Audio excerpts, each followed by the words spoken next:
Ah lá. Tá vendo? O quê? Eu falei De pra novo? você, né? Não, Estamos aqui não mais uma acredito. quarta-feira. Que isso, hein? Quem diria, hein? Sobrevivemos. A segunda temporada. Caramba, hein? E estamos longe, hein? Já estamos longe na segunda temporada. Caramba, Estamos sobrevivendo bonito. coisa linda. E ó, cada vez mais subindo o nível Meu, deste... só high level, só high level. Não tem como voltar mais. Não E tem eu como. penso assim, cara, não tem como dar errado. Não tem como. Com esse time aqui, meu, não tem Não como tem dar como dar problema. errado. Sempre deu certo. Não vai ser a primeira Não vez. falha. É, não falha.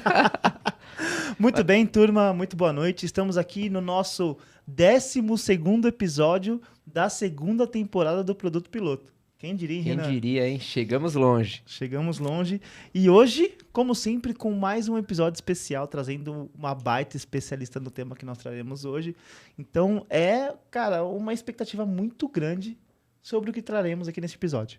Então, estamos aqui na mesa hoje com o meu parceiro, Renan. Renan Cap, por favor, se apresente. Fale um pouco das expectativas do programa e também conta pra gente um pouco sobre os recadinhos da paróquia. Boa. Dar os recadinhos então, né? Agradecer primeiramente ao estúdio Voz, que está possibilitando essa infraestrutura incrível aqui, com o Vitor aqui coordenando todo o audiovisual, uma pessoa fantástica aí, tá sempre com a gente. Pô, segundamente, né? Na verdade deveria ser o primeiro, né, pô? Na verdade deveria ser o primeiro.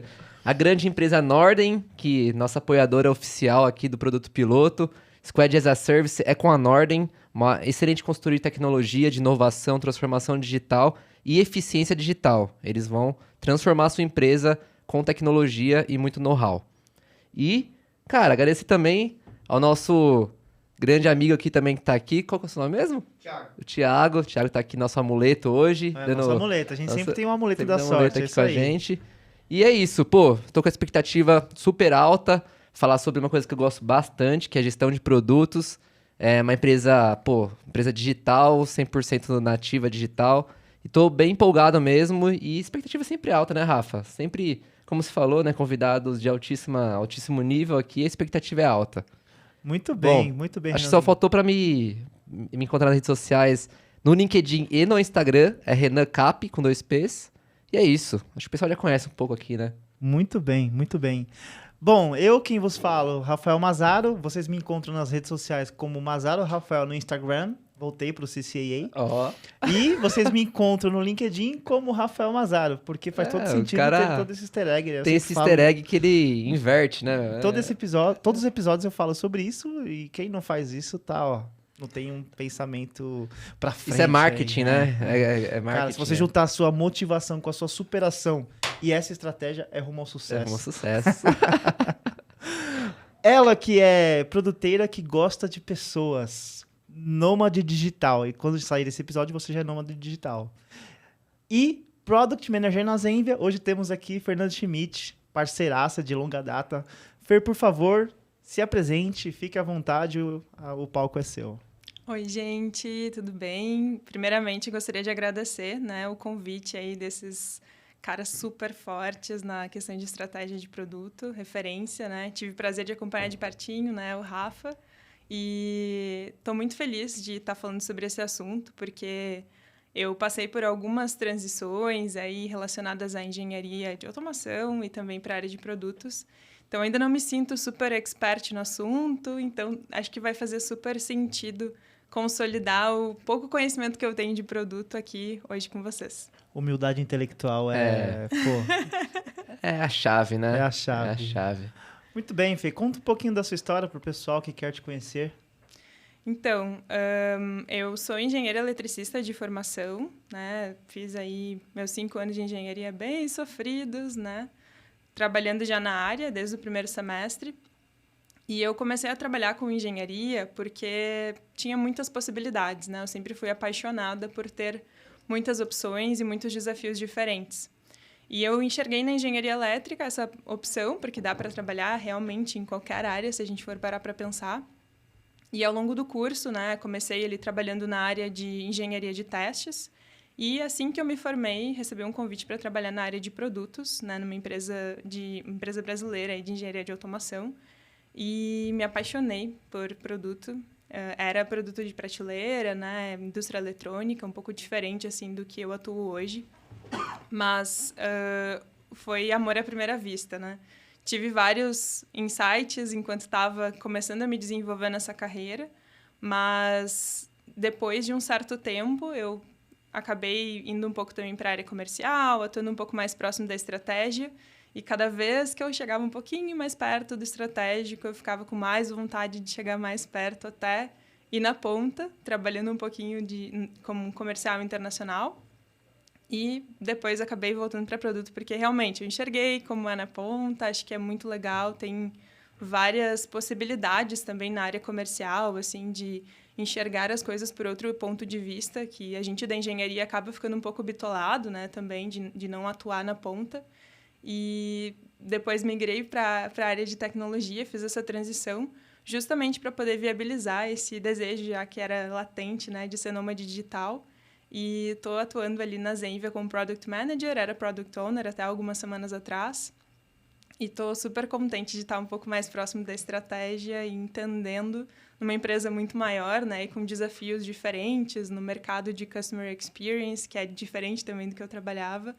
E então, desafios, né, são coisas que me motivam muito, assim, e não faltam desafios nessa área, definitivamente, é uma área que tem muitas possibilidades. Isso me encanta demais, assim.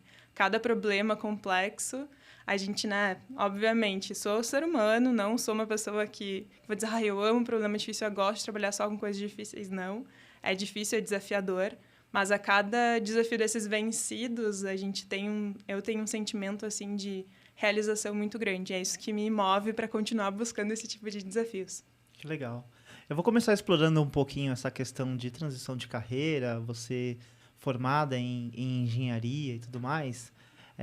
No livro do Martin Kagan, ele fala bastante sobre se você é uma pessoa de engenharia de software e não conhece do negócio, cara, procure estudar alguma coisa de administração, de empresas, alguma coisa que te traga um conhecimento, um repertório sobre o negócio. E na contrapartida, se você é uma pessoa de negócio, que conhece bastante do negócio, mas não tem um viés tecnológico, entendam que os produtos são tecnológicos e você minimamente tem que ter ali um conhecimento básico, porque é sobre aquilo que nós estamos discutindo, sobre software. Na sua visão e na sua transição de carreira, e também abro aqui para o Renan, que também é um cara super especialista que navegou bastante, tanto na engenharia quanto também na parte de produtos e negócios, como que você fez para poder aprofundar nos conhecimentos de tecnologia, por mais que você tenha trabalhado com automação, era muito mais focado no hardware do que no software. Sim. Então, me conta um pouco sobre como que você passou a ter esses conhecimentos. Eu sei que você conhece, porque discutimos APIs, discutimos microserviços. Então, conta um pouco sobre como você construiu esse repertório, assim, conectando a visão do negócio que você trouxe em relação a ter, inclusive, trabalhado com uma visão mais ampla da estratégia e depois vem navegando aí nessa parte mais tática, operacional. Conta para mim um pouco dessa sua visão aí. Então, essa questão de contexto, ela é super, super, super relevante. E eu sempre fui uma pessoa muito curiosa. Então, quando me explicavam, né, por exemplo, não dá para fazer assim, ou essa coisa funciona de tal jeito, eu nunca me contento com aquela resposta, assim. Quando eu não me dou... Claro, né? Às vezes as pessoas explicam de uma maneira super compreensível e dá para entender, mas eu sempre gosto de ir além. Então, eu sempre perguntava, mas por quê? Mas e como? Então, a curiosidade foi me movimentando um pouco para isso. Obviamente, a empresa que eu trabalhava antes era de hardware, mas tinha também softwares configuradores, trabalhava também com envio de dados para a nuvem. Então, a gente tinha um pouco de conexão com APIs, mas era realmente um mundo desconhecido naquela época. Depois que... Eu digo que eu sou uma esponjinha, assim, depois que eu migrei de fato, né, e óbvio, durante essa transição, eu me preparei para isso, basicamente acessando conteúdos assim online, né? Busquei informações de todas as fontes possíveis sobre frameworks e métodos, enfim, que eram utilizados. O MBA que eu fiz também na área de negócios trouxe muito essa veia também de dados, de gestão de produto, então eu absorvi também com base num conhecimento mais tradicional, assim. Mas a prática é o que traz realmente o valor. Então, quando tu tá pertinho de um cara de engenharia que entende muito daquilo e tal, eu não perdi a oportunidade nunca, assim, de dizer, mas como que isso funciona? A primeira coisa que eu aprendi quando entrei na Zenvia foi o webhook, né? Eu não sabia, eu não entendia o conceito de webhook. E eu falei, tá, mas Tem a me oportunidade mostra. agora de ajudar a galera aí. O que é um webhook? Então, gente, meu conhecimento ele é limitado e tal, mas eu entendi o suficiente para conseguir resolver aquele problema que eu estava explorando, né? Que era entender como funcionava o envio de informações de um produto por API, né? Então, tinha a opção de enviar interações ali através de webhooks. E eu falei, tá, mas me mostra como funciona. Eu não sei profundamente como tudo funciona, mas eu aprendi o suficiente para resolver o problema que eu precisava.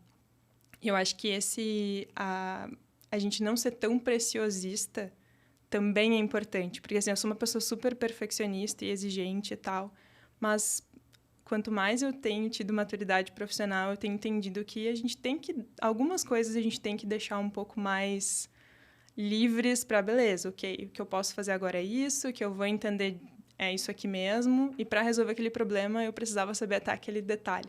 Então, eu instalei lá um plugin, enfim, fiz testes com webhooks, entendi como funcionava, trouxe, obviamente, para um ramo que, para mim, é mais conhecido, é entrada, saída, entra aqui, sai ali, beleza, input, output, show. Era isso que eu precisava para resolver o problema. Então, nessa busca por conhecimento, eu sempre aproveitei essas oportunidades. Então, assim, tem coisas que, cara, eu não sei fazer direito indo numa consulta no banco de dados, mas eu busco lá os prints que a galera manda, né, que os devs mandam, dou uma olhada e falo, tá, então se esse é assim, o outro deve ser daquela maneira. Então, essa curiosidade, ela mobiliza muito, assim, e ela faz também com que a gente consiga pedir ajuda para as pessoas, e as pessoas, assim, na maioria das vezes, elas vão ajudar. Então, foi muito mais guiado, assim, pelo fluxo do que especificamente com algum método, né? Eu uso o método tal para estudar, para fazer. Não, foi mais indo no fluxo mesmo. Cara, sensacional. Acho que como eu vou puxar aqui minha primeira vez que eu tô falando, cara, primeiro parabenizar pela carreira, muito legal mesmo. A gente da área de TI fala, né? Pô, tem um mundo de átomos, que é o hardware, né? E tem o bits, que é o software. Eu acho que você tá já navegou em átomos, agora tá navegando em bits, né? E, cara, isso é muito legal, né? Tô lendo um livro do fundador, do criador do iPod. Que ele fala muito, porque o iPod ele era um hardware, né? E ele fala muito sobre isso. Cara, é muito legal, até indico, não sei se você já teve a oportunidade de ver. É um livro bem recente. E Fala ele o nome fala do muito. livro aí pra galera, pô. Estão É esperando. criar, aí. é build, de criar. Então tem já a versão em português, foi lançado no mês passado, é bem recente, então é um livro super atual. E ele fala muito sobre criação de coisas, né? Então, de negócios, de produtos, independente se é digital ou se é físico, né? Mas eu acho muito legal que você tá tendo a visão complementar uma da outra, né? A gente que é da área de TI sabe que existe essa relação, né? E, cara, acho que sobre transição de carreira, eu também já tive bastante essa interface. Então, cara, eu também comecei na área de TI, né? Na área de tecnologia, na parte técnica. E depois eu migrei pra parte de gestão, parte de projetos. E eu acho que o meu principal desafio foi quando eu saí para empreender. E antes de eu sair para empreender, eu tentei o máximo possível saber de tudo possível de um negócio. Então, cara, eu saí assim comendo tudo sobre marketing, sobre gestão, contabilidade, também comecei a dar uma estudada, navegada. Mas aí quando eu fui pra prática, eu vi que eu não sabia nada. Então, pô, falei, cara, na prática, igual você comentou, a realidade é outra, assim, do que a teoria. E eu acho que esse é o grande gatilho que eu queria deixar aqui na mesa, que é justamente isso. A gente nunca tá pronto pra próxima pernada, né? Não tá 100% pronto, né? Claro que, pô, tem como você se preparar, tem como você tentar aprender com os erros dos outros, né? Mas quando você vai pra um novo desafio, cara, é muita coisa, sabe? É muita coisa nova, muito aprendizado. E eu acho que o que o que muda o jogo mesmo é o modo que você aborda o desafio. Então, por exemplo, cara, você tem que ir com a mente aberta falando, cara, eu tenho que pelo menos ir atrás das coisas novas pra aprender, né? Então, ter essa humildade intelectual de falar, pô, eu não sei tudo. Então, eu acho que é aquele efeito Dunning-Kruger, né? Que a gente às vezes acha que a gente sabe tudo sobre aquela coisa, mas, pô, chega num momento e você fala, puta, eu não sabia nada. Né? Então, eu acho que é muito legal você ter essa humildade intelectual pra você conseguir, de fato, absorver e ter o melhor desempenho possível. Nas aulas que eu acabo ministrando, falando sobre produtos, muitos dos alunos estão neste momento de transição de carreira. E o que você trouxe aqui é muito legal porque está muito conectado com a fala que eu sempre levo para a galera. Gente, assim, ó, professor, nunca trabalhei com tecnologia. Como que vai ser? Como assim você nunca trabalhou com tecnologia? Quando você está lá num RP fazendo o lançamento de uma nota, quando você está lá, por exemplo, trabalhando a gestão de um pedido no seu CRM lá para vendas. Você faz isso na mão, no papel, no Cardex, como era antigamente lá do tio da vendinha da padaria? Ou você usa alguma plataforma, alguma aplicação? Cara, eu uso um sistema, sei lá, posso usar um RP XPTO, Senior, sei lá, SAP, o que seja. Então, por trás disso, é o uso de tecnologia. Agora, cabe a você ou não querer explorar um pouco mais sobre como funciona aquilo tecnologicamente e processualmente. E eu não estou dizendo que você precisa entender como é a linha de código, por exemplo, das regras de negócio atreladas às APIs de um módulo que se integra com o outro. Não é sobre isso. Uhum. Mas basicamente como que é o processo funcional disso para eu poder discutir. Então, quando você cai numa linha de ter a curiosidade, e para mim esse é o ponto-chave, assim, de explorar um pouco mais as questões de como as coisas funcionam nos meandros, não são necessárias, mas como as coisas funcionam no básico ali. Cara, eu tenho aqui um conjunto de informações em um banco de dados, essas informações elas precisam navegar em toda a plataforma, então quando este lado aqui quer consumir uma informação, ele não precisa ter esse mesmo dado, porque já existe aqui. Ah, entendi, então eu tenho as informações no único lugar. Então, assim, é o básico de você entender como as coisas funcionam. De novo, eu já programei no passado, assim, mas estou falando de mais de 10 anos de tempo, assim. Então, as coisas se atualizaram muito rápidas. Cara, você sabe como eu não faço a menor ideia sobre como funciona uma linha de código em Python. Falam que é super simples. Eu não tenho noção. Mas eu sei como funciona a tecnologia, eu sei como funciona minimamente para você conseguir usar aquilo como mecanismo de alavancagem. Então não tem como a gente ficar tentando se especializar em tudo. No final do dia é sobre repertório, é sobre você ter essa humildade intelectual e buscar o conhecimento. Exato, exatamente isso. E isso serve tanto para quando a gente está dentro do contexto já, quanto para quando a gente quer mudar de contexto. Então, eu lembro que quando eu comecei a pensar, eu tenho sempre planos e objetivos, assim, eles não são super escritos lá no papelzinho, na agendinha, mas comecei, beleza, eu tenho que encontrar uma maneira de trabalhar remotamente, né, em algo que eu faça minimamente bem o suficiente para me sustentar e tal. E a área de produto, obviamente, era uma área que eu já trabalhava, né? Então, eu fui indo por esse caminho e eu comecei a pensar, como a área que eu trabalhava antes era muito diferente do mercado de tecnologia, eu pensei, cara, eu vou ter que estudar esse mercado. E aí comecei a consumir conteúdos como esse podcast aqui, inclusive, para conseguir entender como as coisas funcionavam. Tipo, tá, beleza, o que estão falando sobre esse assunto, né? O que as pessoas fazem, qual que é o dia a dia? Ler livros, né? Ouvir podcasts, ler materiais na internet e tal. Então, tudo isso foi me trazendo uma clareza, por exemplo, né, da diferença entre o papel de Product Manager e Product Owner. E aí eu comecei a pensar, beleza, o que eu faço hoje aqui nesse contexto, ele tá parecido com Product Manager, né, um pouquinho de Product Marketing Manager também, mas é um contexto que eu não conheço, não sou especialista naquilo, eu não conheço desse mercado, então eu preciso, talvez, dar um passo para trás, que, na verdade, eu não considero que tenha sido uma regressão, né? Foi um passo para trás para conseguir enxergar o todo de uma distância um pouco maior e realmente entender mais de perto como aquilo funcionava. Então, eu fui buscando vagas de Product Owner para entender se eu me encaixaria e tal ou não. Né? Consegui ali participar de todo o processo seletivo ali da Zenvia e entrei como Product Owner.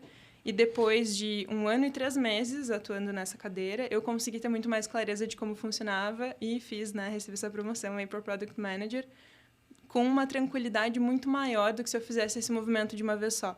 Então, acho que tem muito isso também, da gente se conhecer e entender, beleza, eu poderia ter dado esse peitaço, né? Dizer assim, não, eu vou e pronto, e poderia ter dado certo.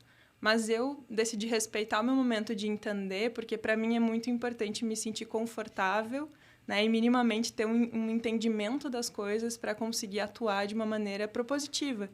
Então, isso fez toda a diferença para eu conseguir hoje estar um pouco mais tranquilo e dizer, beleza, eu conheço do produto, eu conheço muito mais do mercado, tem um pouco de estratégia que eu ainda preciso aprender, mas eu estou enxergando tudo isso muito mais de perto, porque eu tive que dar um passo para trás e agora dei um passo para frente e tudo está acontecendo como deveria acontecer, sabe? Acho que ter esse respeito consigo mesmo e com a maneira como a gente trabalha é muito importante também em todo esse processo, sabe? Eu acho isso muito legal, né? Porque, igual você falou, não é um passo pra trás, né? É meio que lateralizou ali, Exato. mas pra você abrir suas perspectivas, pra você saber onde você pode navegar e evoluir mais ainda, né? Cara, e eu acho muito legal isso porque às vezes a gente quer dar o passo maior que a perna, né? Você só quer crescer, crescer, crescer, crescer. Eu acho que tem que ter tirar um pouco dessa ansiedade, né? De, pô, só quero crescer. Às vezes, cara, tem oportunidades que você precisa ir pro lado mesmo pra depois você crescer e dar outros passos mais longos, né? O legal é que a gente nunca tá pronto. Não. Essa é a parte mais divertida da história. Aham. A gente nunca tá pronto pra cadeira. Inclusive, quando eu recebi o convite de atuar na Nordem, o meu sócio, o Sans, ele virou pra mim e falou: Rafa, cara, apareceu a oportunidade aqui, o jeitão dele de falar. Vem aqui pra Nordem e tal. Falei, pô, cara, pra fazer esse movimento eu tava, assim, pensando em fazer daqui a uns 2 anos e tal. Ele, se eu tô te chamando é porque você tá pronto. Aí depois que eu cheguei, ele falou assim, cara, entenda, a gente nunca tá pronto, assim, mas fica É o tranquilo. Yoda, pô. Parece o Yoda. Aí ele falou, mas depois ele falou, entenda, a gente nunca Só tá pronto. só contexto, o Sans já veio aqui. Acho que foi o primeiro episódio, né? Quando a gente começou a convidar. Entendi. Ele já veio Tem aqui. uma piada interna já. Por isso que eu conheço ele, entendeu? Aí depois ele falou, a gente nunca tá pronto, mas fica tranquilo, você sabe tocar o barco, você conhece e tal. Eu falei, porra, só sei que nada sei. Enfim, tá muito filosófico o papo. Mas vamos lá. Aí, Fê, pensando assim, em toda essa estratégia de transição, você construiu uma série de repertórios, mas tem um repertório interessante que você trouxe aqui na sua bio, que é sobre o quanto que os idiomas te ajudaram a abrir portas. Acho que é interessante você contar um pouco dessa história sobre como os idiomas te ajudaram a abrir portas e também dar um recado para a turma assim, sobre o quão importante é conhecer novas línguas e por aí vai. E o Renan também, eu sei que também teve uma experiência legal no Vale do Silício, é legal contar aí um pouco disso também. Ah, que massa. Eu sempre fui apaixonada por línguas, assim, então sempre fui muito da curiosidade também, mas não só para assuntos técnicos ou que me levariam para algo especificamente profissional, apesar das línguas serem muito importantes para o profissional também. E aí eu sempre gostei muito de inglês, né? O inglês ele é o básico, assim, e fui sempre tentando manter através de podcasts, inclusive foi uma estratégia que eu usei para conseguir me aprimorar. Porque é muito difícil ter a disciplina, né, de estudar uma língua diferente que a gente não tem tanto contato. E aí eu lembro que eu demorava 1 hora e pouquinho de ônibus do meu trabalho até a faculdade. E aí eu pensei, eu preciso tornar isso aqui útil de alguma maneira. Só que eu fico enjoada quando eu leio no ônibus, em movimento, em carro e tal. E eu falei assim, tá, o que eu vou fazer? Daí eu pensei, podcast. Falei, é isso. Vou começar a ouvir podcast. E aí, a primeira vez que eu escutei um podcast, eu nunca esqueço, era um podcast de 15 minutos. E eu ouvi ele todos os dias da semana. E aí, cada vez que eu ouvia, eu entendia um pedacinho. E assim eu fui. No sábado, eu entendi todo o podcast e eu fiquei, tipo, muito feliz. Foi uma accomplishment, assim, gigante. Falei, nossa, finalmente eu entendi a história da menina que tinha largado o namorado e tal. Tipo, uma história nada a ver. Mas eu fiquei muito contente com aquilo e aí eu comecei a estimular mais. Então, meu inglês ele foi construído basicamente assim, por isso que a minha escuta, tipo, ela é um pouco mais aprimorada, porque eu treinei muito, assim. E acabei, tipo, deslanchando mesmo quando tive um colega de intercâmbio da engenharia elétrica. Imagina, eu não sabia matéria direito nem em português. E ele era intercambista e falava comigo só em inglês. E eu tinha que explicar a matéria para ele em inglês. Ele era um cara que era, tipo, dos Estados Unidos, mas era haitiano, enfim, né, naturalizado. E aí ele falava comigo só em inglês e eu, tipo, nossa, eu preciso ajudar essa pessoa, porque imagina se eu não tô entendendo, era uma cadeira de motores, pensa só. Eu falei, não tô entendendo nada, eu vou ter que explicar para ele e tal. Eu expliquei tudo. No penúltimo dia de aula, assim, eu passei por ele tava conversando em português com outra pessoa. E daí eu parei e falei assim, Stone, que era o nome dele. Tu fala português? Como assim? Daí ele falou, sim, eu falo português. Daí eu falei, mas tu nunca falou português comigo? Daí ele falou, mas é que pra mim era muito mais fácil. E tu entendia e conseguia me explicar a matéria que ninguém sabia me explicar em português e em inglês. Então foi ótimo. Caramba. E eu falei assim, meu Deus, mas por que tu fez isso comigo e tal? Passando vergonha nas aulas, tipo, explorando o meu inglês ali. E aí ele falou assim, mas tu já é fluente. Então... E eu falei assim, não, só um pouquinho, né? Não sou fluente. Tipo, eu aprendi, eu consegui te explicar, assim. Ele falou, não, tu não percebeu que todas as vezes que a gente vai falando, eu te digo, you mean...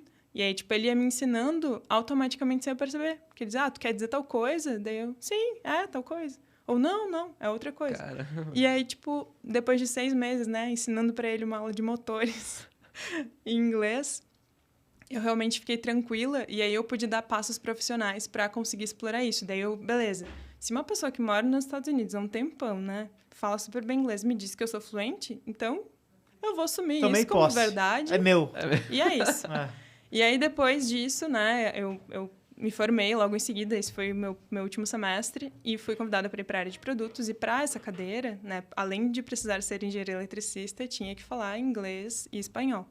Aí eu falei, beleza, no inglês eu já sei que eu sou fluente. O Stone lá me deu o certificado lá, né? Agora, espanhol, tá, eu viajei para Montevidéu uma vez, me virei assim, fiz a entrevista em espanhol, passei, e lá fui eu. Aí tinha que traduzir material, tipo, né, peças de marketing, fazer webinar em espanhol. E eu fui, tipo, não era perfeito, mas fui. E aí o meu chefe, ele é argentino, né? E aí ele falava, tipo, não, então o espanhol tá perfeito, dá pra entender bem e tal. Daí eu falei, um argentino deu a chancela aqui, Então... me apropriei também.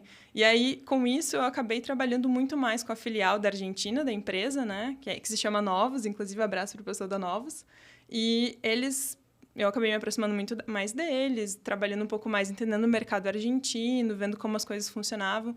E isso abriu muitas portas, porque eu já estava tranquila, assim, para falar com outras pessoas de outros países. Aí, quando eu trabalhei no comercial internacional, eu trabalhava com as pessoas de todo mundo, basicamente, né? Que estavam ali naquela fase de hunting. E teve um evento também que eu participei fazendo reuniões em português, em espanhol e inglês. E isso me destravou muito, assim, porque, cara, não vai ser perfeito, eu não sou nativa, mas as pessoas estão me entendendo, eu estou conseguindo explicar, né, como o produto funciona, o que acontece, fazer lançamento de produto. Então, tudo isso me trouxe muito mais segurança para poder atuar depois na Zenvia com um time basicamente todo argentino. E é muito diferente a gente trabalhar de vez em quando, ou atender algum cliente e tal. Os clientes, eles normalmente são muito mais tranquilos, né? Eles percebem que tu não é dali, mas ele tá entendendo, tá tudo de boa.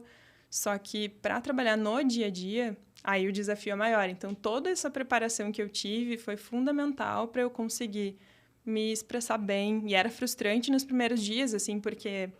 Poxa, parecia que eu usava muitas palavras para explicar a mesma coisa. Eu pensava, meu Deus, eu sou muito mais inteligente em português e eu não estou conseguindo me expressar. Tô prolixa, né? Exatamente. Aí depois eu fui conseguindo entender como funcionava, né? Também a prática ela ajuda muito nesse aspecto, assim, absurdamente.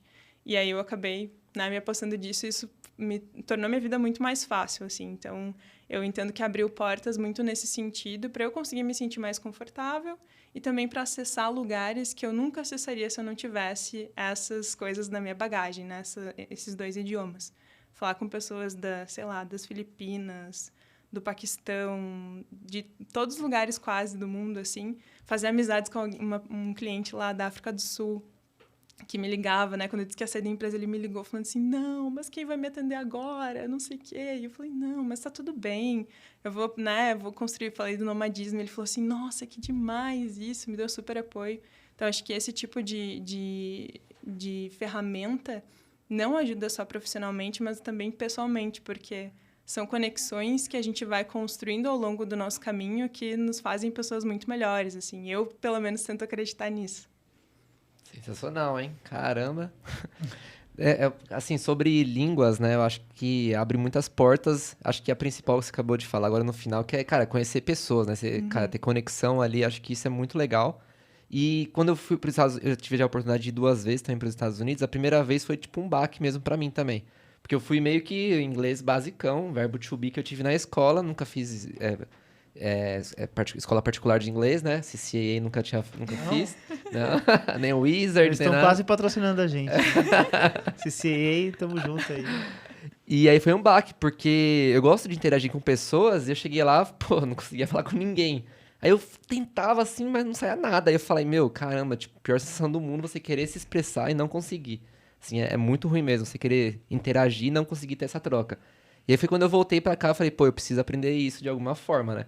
E aí foi onde eu comecei a tentar ali, igual você falou, né? É difícil no começo, né? Você ter o hábito de se policiar pra tentar estudar isso, porque exige, é uma carga mental que você gasta, né? E a gente é meio, o cérebro é preguiçoso, né? Ele tem essa de, cara, vou ficar aqui acomodado. Então você tem que ter essa disciplina. E aí foi quando eu voltei pra segunda vez, aí sim eu já tava um pouco mais evoluído, eu conseguia entender e pelo menos me expressar basicamente, né? Mas eu acho que o grande gatilho sobre o inglês, né, que você falou que, pô, é básico, eu acho que o que, pra mim, eu acho muito importante do inglês é a questão do acesso ao conteúdo do mundo, assim, porque acho que Sim. basicamente o conteúdo global, né, é feito em inglês, é a língua meio que base, e, cara, se você consumir, assim, não é a síndrome de vira-lata, mas é que o Brasil tem 200 milhões de habitantes, o mundo tem bilhões de gente, e o Brasil, infelizmente, é um país subdesenvolvido e tem outros países muito mais desenvolvidos e evoluídos, né? Pelo menos na minha área, que é tecnologia, referência a Estados Unidos, Europa, Israel, etc. Tudo é inglês. E, cara, se consome de lá, né? E lá é o berço onde estão os conteúdos. Eu acho que isso, quando eu comecei a consumir conteúdo lá de fora, que me abriu também um pouco a visão mesmo, né? Sobre as coisas da nossa própria área, né?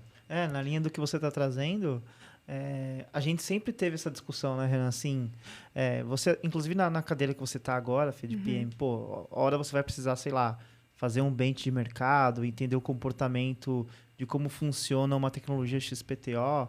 E é claro que, assim, no Brasil a gente tem vários conteúdos, mas quando você vai, por exemplo, consumir um conteúdo, até o Gartner, quando você trata com a galera de lá, assim, eles têm uma outra visão sobre como funciona a tecnologia, sobre como funciona um produto. Então, você tem a possibilidade de ampliar o seu repertório e trazer insights que não estão ali basicamente só tropicalizados. Você tem ali uma visão muito mais ampla. Então, acaba trazendo aí algo pro negócio que... Pô, da onde você extraiu isso? Aí quando você fala que você pegou um paper lá de Israel, ou que você pegou alguma coisa da China, que na sua maioria das vezes também o material tá em inglês, então acaba trazendo, acho que talvez até mais embasamento mais claro ali sobre tudo aquilo, né? Perfeito. Muito bom. Cara, eu queria só explorar um ponto que acho que ela passou, mas a gente não chegou a explorar, essa questão de nômade. Você falou já 2 vezes, cara, eu tô curioso aqui. Você falou até isso nos bastidores ali, mas eu não quis explorar, quis deixar aqui pra mesa mesmo, né?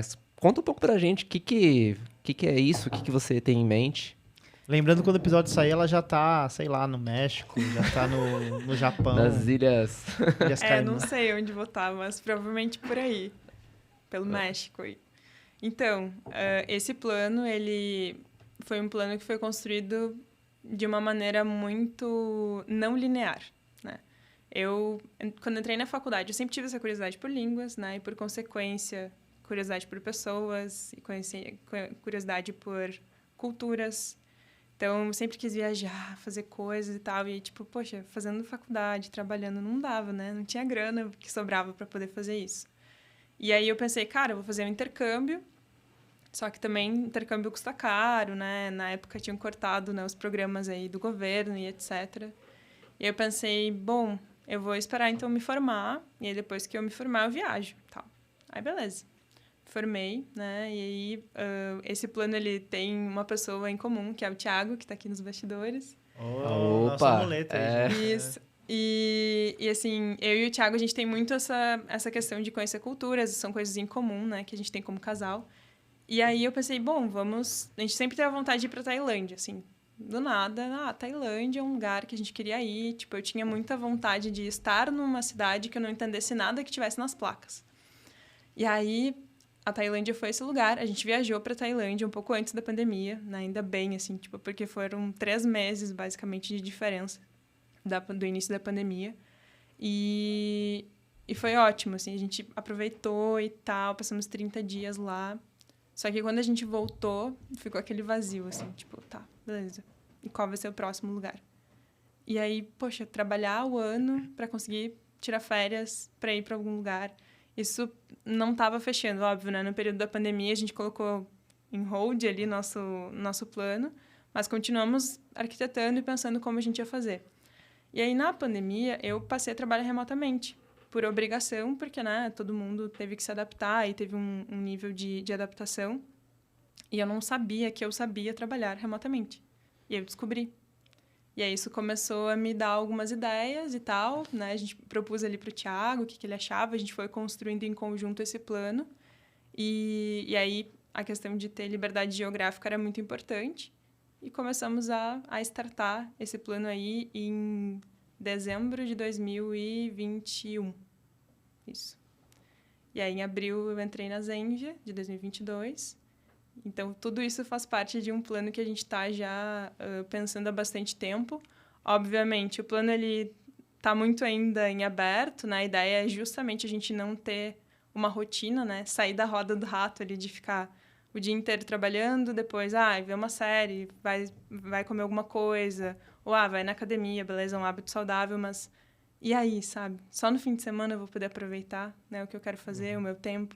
Então, a ideia é justamente a gente conseguir conhecer culturas novas, né? Um pouco como locais, a gente sabe que nunca vai ser, mas de uma maneira mais lenta, assim, não ir, tipo, no turismo, assim, tipo, conhecer todos os pontos turísticos, não. A ideia é tentar viver um pouco como aquelas pessoas vivem para poder estar mais próximo da cultura e entender como aquelas pessoas vivem, quais ensinamentos elas têm, né, para trazer pra gente.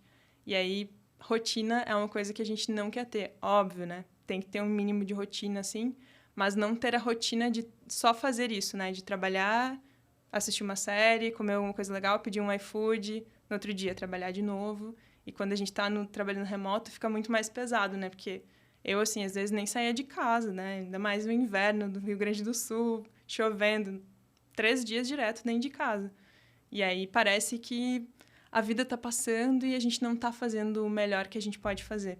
Então, a ideia é justamente a gente conseguir sair fora dessa roda. E, para isso, a gente vai começar ali pelo México, né? A gente tinha um apartamento alugado, entregamos o apartamento, nos desfizemos e vendemos algumas coisas, assim, para conseguir financiar esse plano. E vai começar aí na próxima sexta-feira, né? Vocês não vão saber que dia é, mas vai ser na próxima sexta-feira. Pô, mas você não saía nem pra comprar uma erva pro chimarrão? Não, entregam na porta lá no Rio Grande do Sul. Pô, tecnologia. Mas é legal demais. Você tava falando aí, né? Cara, ela já é uma PM antes mesmo de assumir o cargo de PM, né? Pô, É o que eu tô falando, ela cara, já faz... é humildade intelectual aí. Então, é muito legal essa visão... desculpa te interromper, Rafa. Mas, pô, essa gestão que vocês estão fazendo já há um tempo, né? É um plano já, pô, vocês têm um objetivo ali e vocês estão fazendo ali as suas ações para tentar atingir esse objetivo de vida, né? Eu acho que isso fala muito o que a gente traz aqui no podcast, né? A gente fala muito sobre repertório, né? Pô, cara, e às vezes o repertório não tá só na sua vida profissional, né? Tá muito também conectado à sua vida pessoal. Cara, até vou fazer um post no LinkedIn, inclusive amanhã, justamente sobre isso. Amanhã, peraí, tá. Já saiu o post. Inclusive, eu fiz um post que sai amanhã. É estranho Vai ter que isso, fazer né? outro, né? Que é muito legal isso mesmo, né? Pô, às vezes a gente tem experiências particulares que se conectam com o profissional e você consegue aliar tudo isso. E a gente tem essa de separar, né, o profissional do particular, mas na verdade é tudo um bolo único que, cara, é a sua vida, né? Não, isso traz muito repertório. A gente entrevistou a Carol Bocuí também, Bocuí, né? Bocuí. Que ela também viajou, assim, 27 países e ela conta o quanto que este repertório de conhecer vários lugares a ajudou na carreira. E você tem total razão, assim, quando você tem uma vivência de algo interessante, seja no esporte ou seja viajando e tal, você sempre leva aquilo para um lado profissional. Eu até recebi isso de um mentor que, na época que eu estava pensando se eu seguiria por um caminho mais especialista ou mais generalista, ele virou para mim e falou, cara, o que você fazia quando você era mais novo e tal? Pô, eu jogava futebol e tal, achava que ia jogar futebol profissionalmente e tal, joguei até os 20 e poucos anos aí. Tá jogando ainda, né? Não, agora o joelho... Craque. Joelho podre. Joelho podre com esse peso aqui já não me permite tanta habilidade. Mas ele falou, e quem era o capitão do time? Eu falei, eu. E desde sempre, eu falei, pô, desde molecada eu ia lá e sempre tive, assim, um lado muito... Se a gente falar sobre o DISC, né? Então, eu sempre era muito influente ali em relação às tomadas de decisões e tal. Cara, então, você sempre foi por um caminho muito generalista, de tomar decisões e tal, e não percebeu. Então, o esporte já me mostrava que, para minha carreira, também me ajudava. Então, acho que o esporte, viajar e tudo mais, te ajuda bastante, assim, no repertório. Você explorar o que você sabe fazer de legal e tentar usar desse lado para sua carreira profissional é um caminho. Eu sempre falo isso para as pessoas. Por mais que você esteja fazendo alguma coisa que não é o seu sonho de vida, assim, beleza. Você não vai conseguir mudar do dia para noite. De repente, você tem um cara que ele é, por hipótese aqui, nada contra. O cara é policial militar e o cara fala, pô, eu tenho uma limitação aqui em relação ao que eu faço e eu queria fazer outra coisa, mas o aspecto financeiro pesa. Cara, beleza, você tem agora conhecimentos, tudo que você viveu na rua e você pode aos poucos ir aplicando e aí você faz uma transição com o repertório que você tem e sempre soma, né? Cara, tem uma pessoa próxima a mim, que ele foi meu tenente quando eu servi o exército, né? Olha aí, ó. E... Eu tenho um sticker maravilhoso. Vou mandar pra quem pedir lá no canal do Telegram, eu mando a figurinha do Renan. Mas eu fui, era bem pequeno, né? Eu tinha 16 anos e tal. Foi tipo tiro de guerra, né? E eu tive o tenente, que é o Tenente Anderson, um grande abraço. Cara, ele é tenente, né? Só que ele fez aquele tenente que ele fica só 6 anos e depois sai. Então o cara tem uma puta bagagem de segurança, sobre segurança... Porra, o cara era tenente do Brasil, sabia tudo como funcionava a questão estratégica, questão de segurança, questão de guerra, né? E aí, recentemente, ele trabalhou, depois disso, quando ele saiu do exército, ele foi pra segurança de aeroportos. Então ele começou a entender sobre segurança de aeroportos. Isso aqui no São Paulo, depois foi pra Fortaleza. E agora ele cuida da parte de segurança da Amazon. Olha que legal, cara. Tipo, Nossa. é muito legal Achei mesmo. que você ia falar que é o ministro da segurança. Não. Em Oi. breve, em Em breve. breve, em breve. Só puxando um gancho pra não deixar sair, quando você tava falando sobre a questão de nômade digital, eu me lembrei de 2 amigos meus, né, um casal também, bem próximos, Aninha e Tomasi. Eles criaram um Instagram e eles pegaram um ano sabático, eles são advogados os dois, né? Pegaram um ano sabático, juntaram dinheiro e tal, e foram também pro mundo. E é bem legal que o Instagram deles começou a bombar agora, tipo, tá com 33 mil seguidores, tipo, em Que questão de massa. 6 meses. E acho que vale você dar até uma olhada, vocês dois darem uma olhada, que, cara, é bem legal o conteúdo deles. Tipo, recentemente eu vi que eles estavam na Índia, cara, estavam fazendo limpeza de ouvido no meio da rua. Meu, é muito engraçado. Tipo, no meio da rua, o cara tirando o negócio do ouvido, cera. Maravilhoso. Deve ser uma experiência bem diferente mesmo. Pô. Muito bem. Aí, Fê, Renan, eu quero explorar também, assim, um pouco mais na prática, tá? Em relação ao papel do Product Manager. Você falou um pouco sobre... Você entendeu as diferenças entre o papel do Product Manager versus Product Owner, até um pouco do PMM aí. Então, eu quero explorar um pouco neste lado aqui e pegar um pouco da sua percepção entre o que é, de fato, na sua visão, o papel do PM, aí falando na prática mesmo, e a ideia é sempre a gente trazer uma visão prática, versus o papel do PO, porque, na minha opinião, eu sempre falo para as pessoas, no final do dia, eu percebo que são perfis que eles estão horizontais, eles não são verticais. Então, muitas empresas falam assim, pô, o PM é o chefe dos POs e não vejo muito assim, até porque várias empresas nem têm os 2 perfis. Até porque eu acho que o PO está muito mais atrelado a um papel do que a uma função. Então, o PM eu sempre enxergo assim, olhando muito mais porta para fora, entendendo, por exemplo, as necessidades de mercado, se relacionando com os clientes e tudo mais, e a partir disso trazendo insights para que aquela operação ela seja bem executada, mas quem cuida daquela operação ali é o PO, que na minha percepção, na minha visão, deveria fazer parte da engenharia e quem cuida ali daquela execução. Conta um pouco sobre como você enxerga isso e como é o seu papel no dia a dia.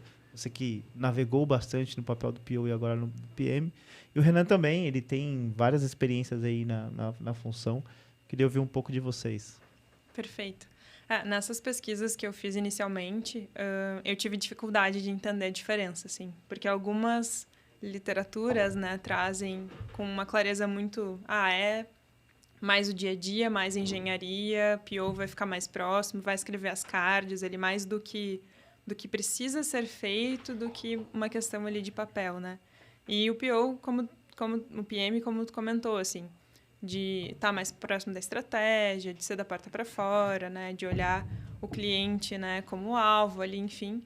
Mas tem empresas que operam de maneiras diferentes e eu acho que faz todo sentido também, né? Fazer essa adaptação, porque nada vai ser igual na teoria.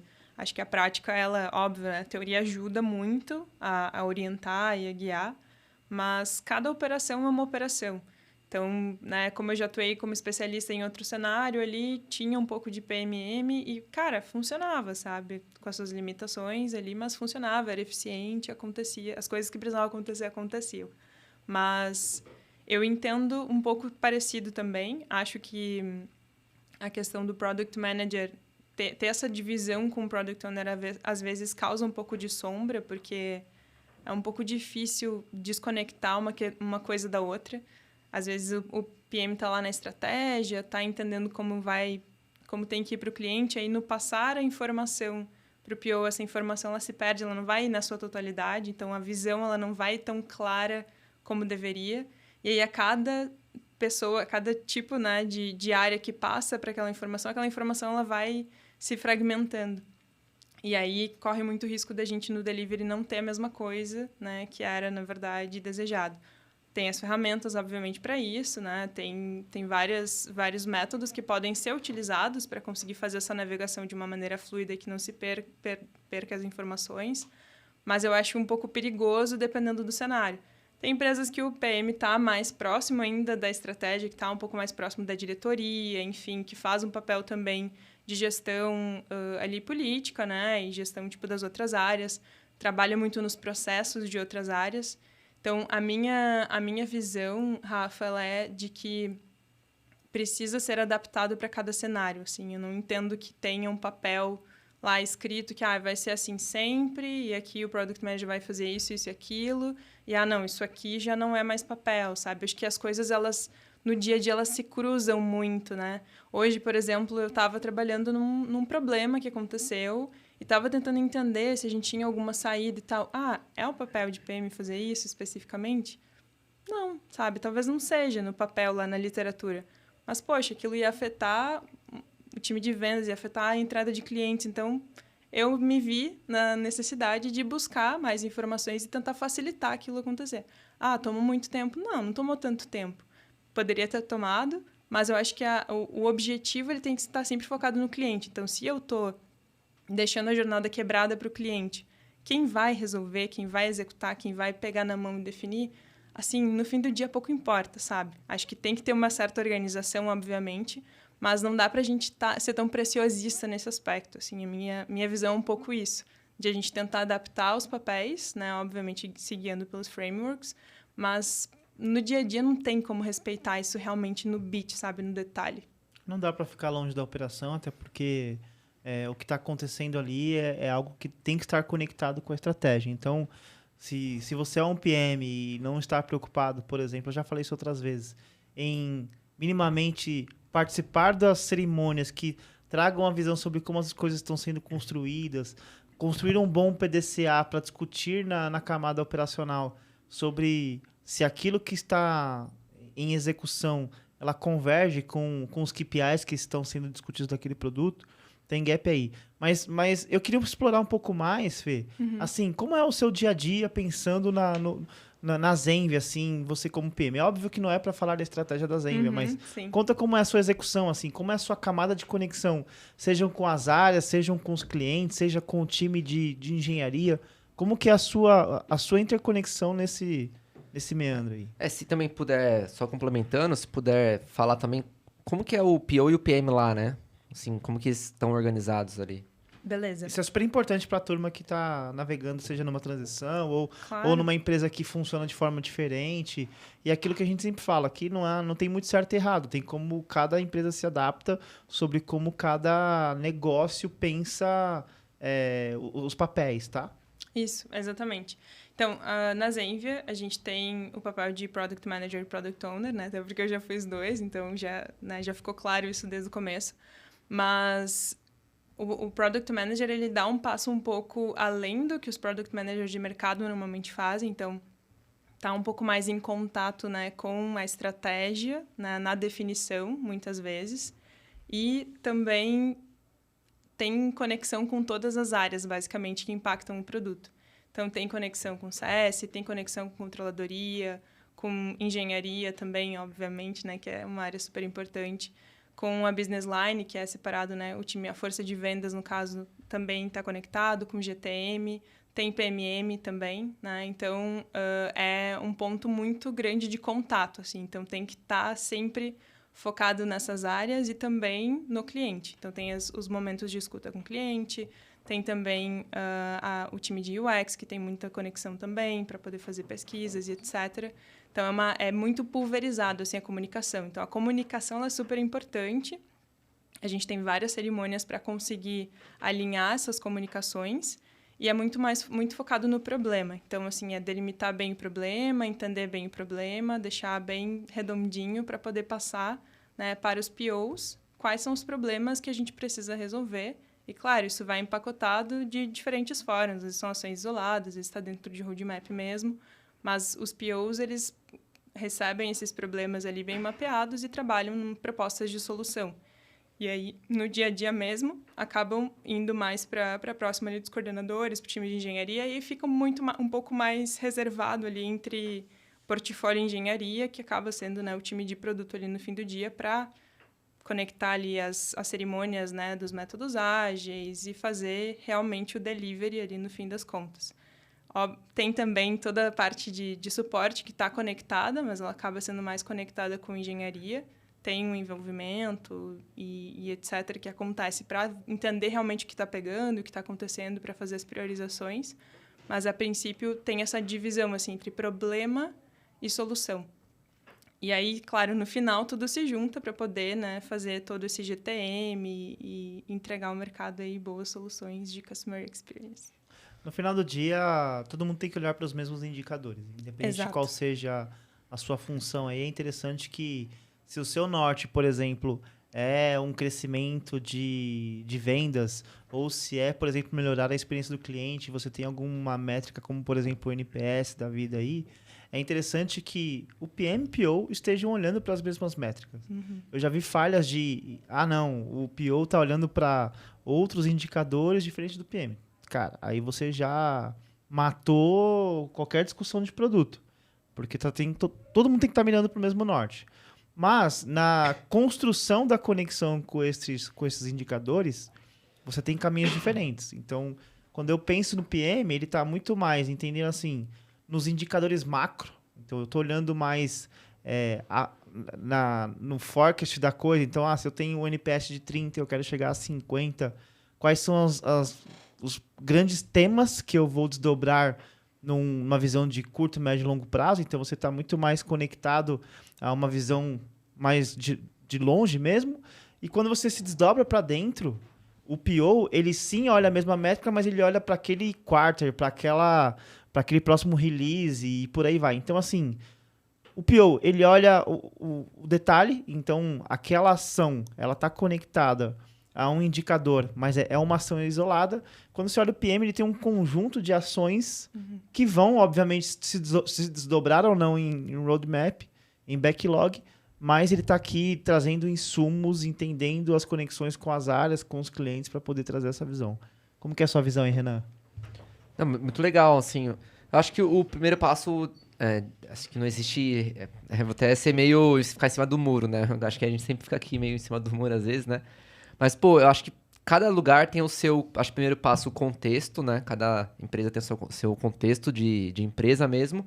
E o outro, acho que é o estágio. Então, vou dar um exemplo. Pô, o Martin Kagan lá fala que, cara, é uma unidade lá, né, de squad lá, é um PM, um designer, né? UX, UI e o time de engenharia. Tipo, é a tríade, né? Uhum. Pô, não tem mais, essa ponto, é isso. Não tem, tipo, PO, PM, não. É só uma pessoa de produto, um designer e o time de engenharia. Cara, mas isso, eu acho que é uma literatura, né? Pô, ele tá sugerindo no cenário de experiências de vida dele, né? Eu acho que a gente tem que olhar, pô, um exemplo, né? Cara, a gente tem as grandes empresas, que o core não é tecnologia. A tecnologia, ela vem embarcada para gerar valor para os clientes. Eu acho que esse é um contexto e um estágio totalmente diferente de uma empresa da Zenvia, que é uma empresa que o core dela, o negócio é a tecnologia. Se não tiver tecnologia, ela não tá faturando. O cliente tá bravo lá. É diferente de uma outra empresa que, se for uma seguradora, por exemplo, vai estar um canal fora do ar beleza, o cliente pode usar um outro canal que é uma ligação, por exemplo, que é mais analógica. Então, eu acho que são contextos diferentes. Já começa por aí, né? Outro exemplo também, pô, igual eu fundei uma startup, cara, nosso time era super enxuto, a gente não tinha dinheiro Sim. pra nada. Então, cara, um PM, não tem como ter um PO, um PM, não tem nem trabalho pra ter vários POs ou PM. Então, eu parto desse princípio de que depende de cada cenário, mas eu gosto muito de quando eu gosto de uma visão mais enxuta, eu particularmente.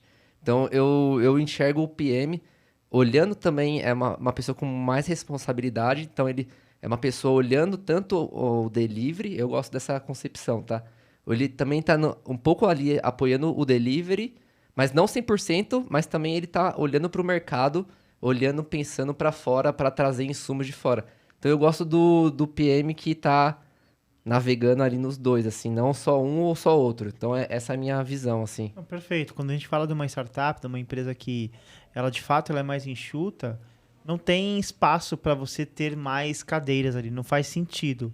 Mas quando você pega uma operação mais complexa, quando você pega um produto que ele é mais amplo e tudo mais, no final do dia você não consegue ter um PM que navegue na operação ali no dia a dia, tocando bumbo junto com o time e também estar fazendo esse trabalho porta para fora. Porque, de novo, eu estou falando de uma operação complexa, uma operação mais ampla, que o fluxo de valor dela, ela não tem 2 ou 3 pontos de contato. Às vezes ela tem 9, 10 pontos de contato, o que se desdobra em muito esforço. Então, faz sentido você acabar quebrando. É claro que, assim, se você pega uma empresa que ela não tem essas funções de PO, por exemplo, é porque ela já tem uma outra maturidade também, entendendo que, assim, se o PO não é a pessoa que entende e orquestra a operação, provavelmente tem alguém da engenharia fazendo isso. Seja um tech lead, seja o próprio coordenador, um squad leader, um Scrum Master, como vocês Sim. queiram chamar aí,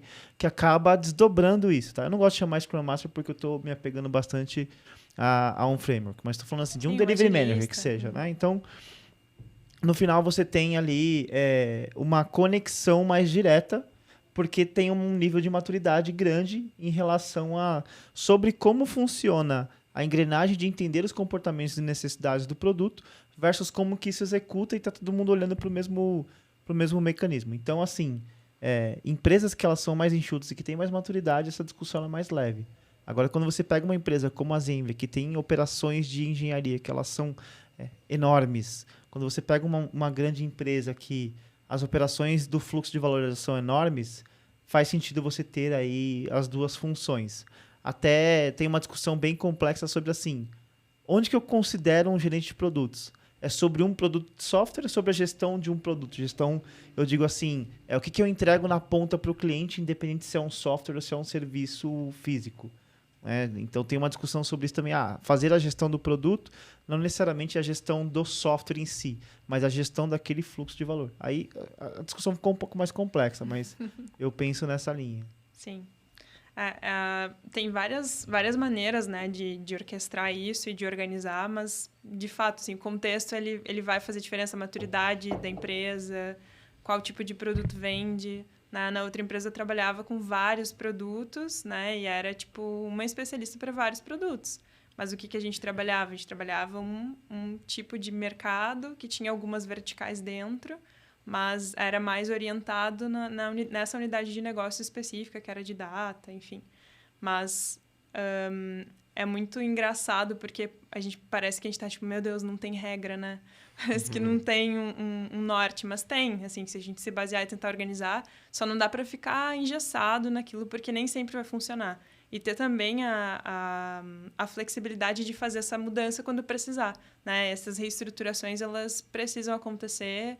E, às vezes, a gente só consegue enxergar em momentos de crise, assim. O ideal é que não chegue nunca, né, em momentos de crise para conseguir enxergar. Essa eficiência esteja sendo medida e acompanhada ali com frequência. Mas, de fato, às vezes o objetivo muda, a estratégia muda e tem que ter flexibilidade e adaptabilidade para conseguir navegar de novo nesse cenário diferente, né? Muito bem, muito bem. Eu acho que também tem um outro ponto que é as nomenclaturas. Acho que também às vezes complica um pouco mais a vida das pessoas, né? Porque às vezes pode ser que você está chamando uma pessoa de PO, mas às vezes ela pode ser, sei lá, um APM, ou, sei lá, um PM, de fato. E pode ser que um PM tá sendo um GPM. Igual você comentou que era um PM que olhava para vários. Tem gente que chama de GPM, que é o Sim. Group Product Manager, né? Então, acho que é muito disso também. É meio... Essas terminologias, às vezes, elas acabam complicando mais, né? A vida da gente dessa área, né? Exato. Tudo bem. E eu quero trazer mais uma polêmica aqui para essa discussão. Há algum tempo atrás, o CEO do Airbnb fez um comentário em que ele fala sobre o fim do papel do Product Manager, porque o Product Marketing Manager acaba executando essas funções. Quando eu olho para o Airbnb, na minha visão, é uma empresa que ela se organiza pelo produto. Então, por ela se organizar pelo produto, significa que tudo que está em volta do produto, desde a concepção do cliente até ali a retenção daquele cliente, ele está, de novo, em torno do produto. Então, você não tem uma quebra por silos, por áreas, de tipo, eu tenho aqui uma área de marketing que cuida da parte de aquisição, eu tenho uma área de retenção que cuida aqui dessa parte de retenção. No final, você tem ali mesmo que você tenha esses perfis, essas discussões elas são muito mais horizontais e muito mais conectadas, de novo, porque a empresa ela tem uma maturidade digital para discutir isso. Quando eu olho para o nosso cenário aqui, a gente pensa a nível Brasil, a nível das empresas, mesmo as nossas startups aqui mais avançadas, eu não vejo uma discussão tão simples assim em relação a acabar com o papel do Product Manager, porque ainda assim aqui a gente tem essas complexidades de silos e por aí vai, para poder falar que o papel se extingue. Eu concordo com a visão dele em relação ao papel do Product Marketing Manager, porque de fato ele olha para ponta a ponta dessa estratégia, mas de novo, funciona porque você tem aí uma maturidade digital. Como que vocês enxergam esta visão entre a conexão do PM e do PMM? Se cabe, se tem sombras aí? E como que você entende esse tema assim, de acabar com a função no futuro? Sobre acabar com a função no futuro, vou responder antes essa, depois da questão de PMM e PM ali. Eu acho que depende, né? Como tu trouxe ali, o cenário dessa empresa ele é orientado para isso e, assim, talvez faça todo sentido para a estratégia e tá tudo bem, sabe? Extinguir para essa empresa esse tipo de papel. E se para outras empresas isso funcionar também, beleza, sabe? Eu acho que é exatamente isso que as empresas têm que fazer para crescer, né? Não ficar também fadados em caixinhas, em definições.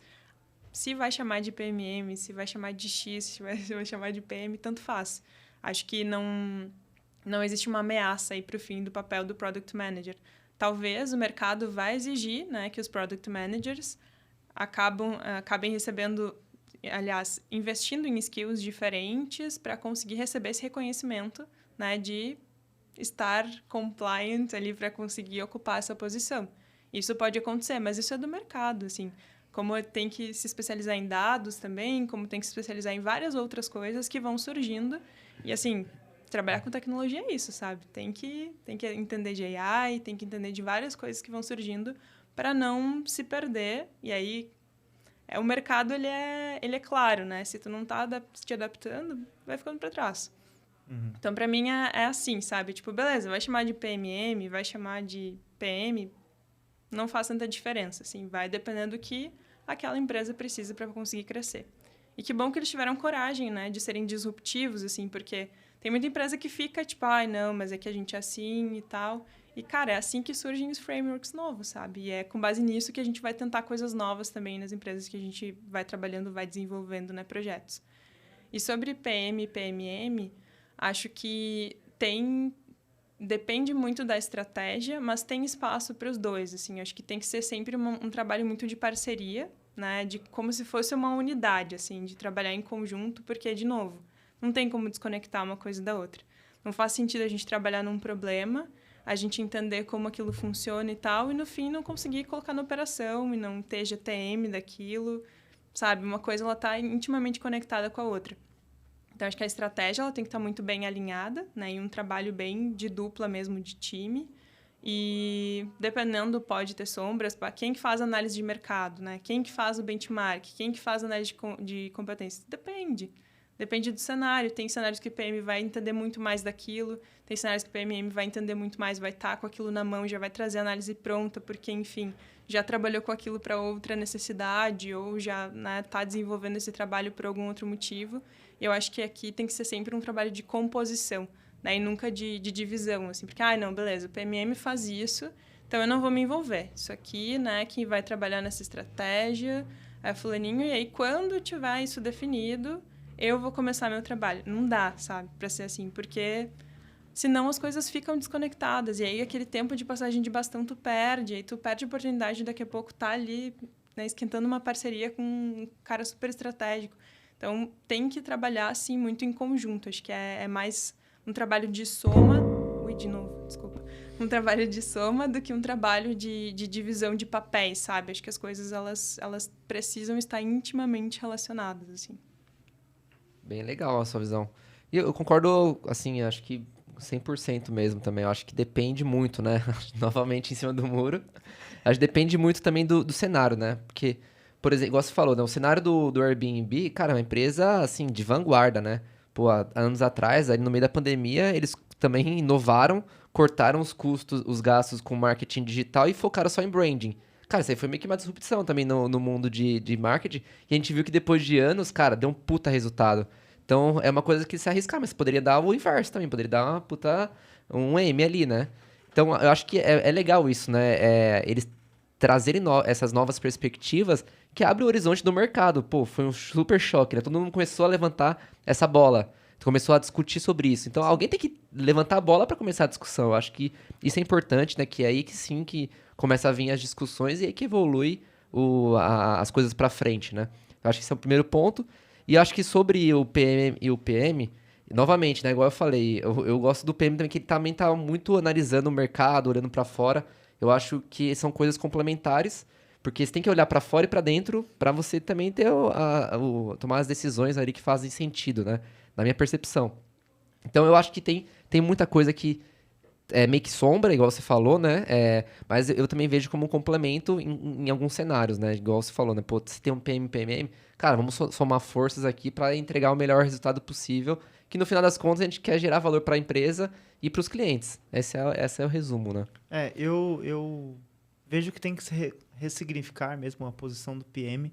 Não vejo ela acabando, eu vejo as coisas evoluindo até de acordo com as necessidades de mercado. O que eu não enxergo, e isso para mim não cabe na minha cabeça, a gente fez isso na Easy e eu estou fazendo isso na Nordem agora, que é produtos e marketing é a mesma célula. Porque você não consegue alavancar um produto se você não estiver discutindo marketing. Então, no final do dia, de novo, da mesma visão que é o PO com o PM, a visão do marketing com produtos precisa ser os mesmos indicadores. Se nós queremos crescer em 30%, cara, legal. Crescer 30% tem um conjunto de ações para crescer 30%. Então, tem ações de marketing inbound, outbound, sei lá, uma visão mais consultiva das vendas, enfim. Você tem aqui uma estratégia que está conectando com aquele indicador. Então, a gestão do produto, ele vai trabalhar esse lado da moeda, que é as questões dos indicadores que o marketing pode ajudar a alavancar, mas que estão atrelados ao indicador do produto. E você tem outros indicadores ali na jornada, pensando na retenção, pensando ali no fator de lock-in do cliente, que o PM está muito preocupado ali, né, nos outros pilares. Então, não tem como você simplesmente extinguir a posição. Você tem que fazer com que cada vez mais o PM se preocupe com a jornada inteira. Porque tem aquele PM, não, meu PM, eu só me preocupo com growth, só olho aqui para crescimento e tal, mas não me preocupo com a longevidade do produto. Então, tá errado também. Acho que tem esse ponto. E o marketing, ele está intrínseco em tudo isso. Como que eu crio estratégia de marketing para poder fazer com que o cliente fique mais? Como que eu faço estratégia de marketing para, por exemplo, impactar o cliente na ponta no back-office para que ele possa também estar satisfeito e se manter? Então, assim, eu não vejo como separar.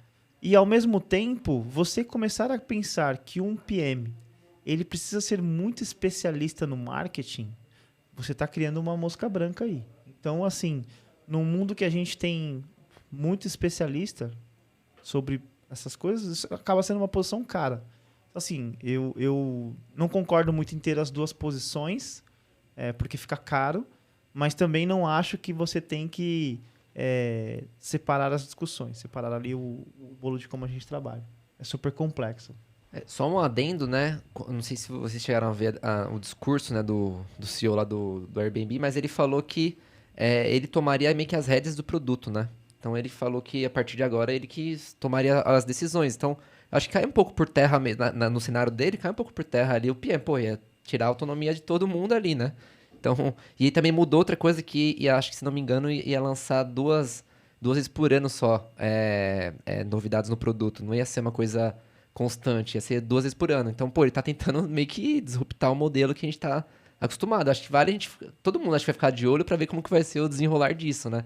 Então, acho que vale esse ponto que você falou, né? Pô, e justamente, né? Como ele vai tomar as decisões do produto, faz sentido ter um PMM que vai só pensar em como crescer, como eu levo aquilo pro mercado, como eu cresço mais e tudo mais. E também tem um outro ponto que eu acho que tá nas entrelinhas, ele vem de uma escola de design, né? Os dois fundadores do Airbnb são designer.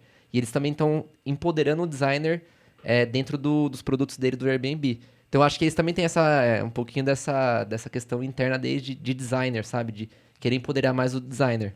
Entendeu? Também tem um pouco disso, sabe? Super interessante. Eu acho que é uma estratégia bacana, né? Vendo por esse lado ali do designer, porque, assim, é um papel que eu enxergo que meio que vai se acomodando, né? Não se acomodando no sentido de acomodar, mas vai se preenchendo espaços que tem disponíveis, né? Não é uma área que vai normalmente, né? Puxando, tracionando. Eu acho que ter esse viés é muito importante e ajudaria muito, né? Também a área de produto, porque, poxa, é uma visão que sempre agrega, né? Quando o Product Designer traz uma análise, traz, né, ideias de como fazer aquilo, são coisas que agregam muito, assim, e acho que o mercado, em geral, assim, acaba ficando um pouco carente quando não tem esse protagonismo, né, dos Product Designers, assim, em geral. Talvez seja uma questão de cultura, né, da tecnologia, das empresas, mas eu acho que isso é muito bacana, assim, eu gosto dessa coisa multidisciplinar e várias pessoas pensando por pontos de vista diferentes, assim. É muito legal.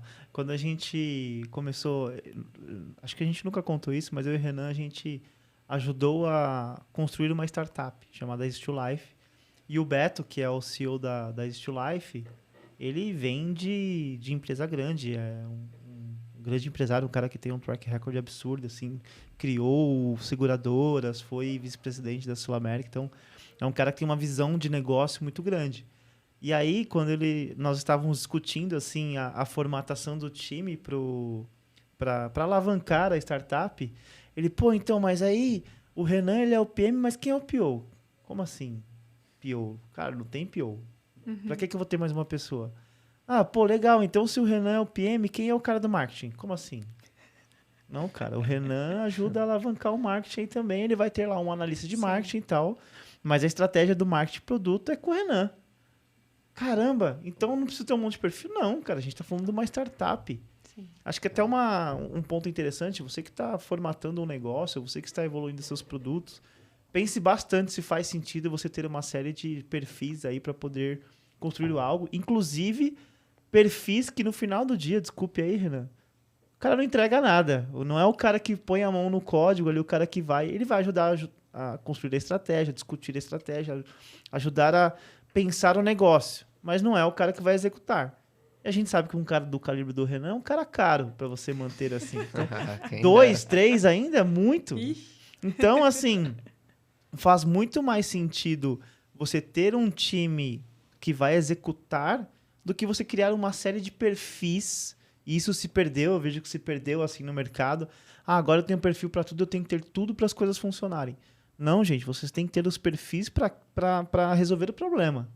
Então, se você tem uma pessoa que tem um repertório para discutir parcialmente o marketing, entender como funciona uma estratégia de growth, entender do produto, o que você vai precisar do marketing? Cara, criar as campanhas, pensar em como criar um marketing de impacto e tudo mais. Tem que ter cadeira, né? Tem que ter os especialistas aí. Mas você não precisa ser aquele... Você não precisa criar mais 4 ou 5 cadeiras. O PM mais o gerente do marketing. Cara, não vejo desta forma. Assim como, por exemplo, são as outras funções. Se você já está aqui numa estrutura super enxuta, que o cara que faz a gestão do produto consegue também discutir engenharia, para que eu vou colocar um PO aqui? Para que eu vou colocar um monte de gente? Não faz sentido. Então, também é algo que eu queria ouvir assim, um pouco de você, até porque tem uma conexão entre a engenharia e produtos que ela é super complexa em relação Mudou até o tom, ó, a polêmica. Ele lembrou do passado. Não, você sabe que eu não tenho Tô apego. brincando.